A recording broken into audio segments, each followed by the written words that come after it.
तर्जुमान पंजाब हुकूमत मुसर्रत जमशेद चीमा ने सच न्यूज से खसूसी गुफ्तगू करते हुए कहा है कि इमरान खान का नजरिया फिर सुरखरू हो गया।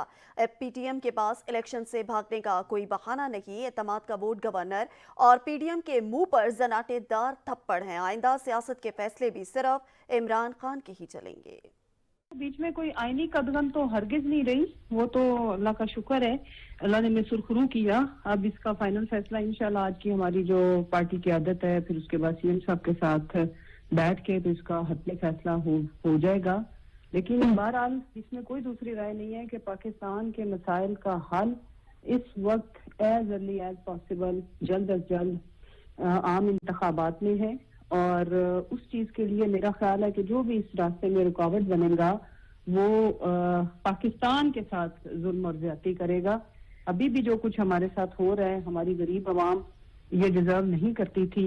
लेकिन बहरहाल कल सियासी शिकस्त जो इनको हुई है, और ये अवाम की ताकत और अल्लाह की मदद के बगैर पॉसिबल नहीं था।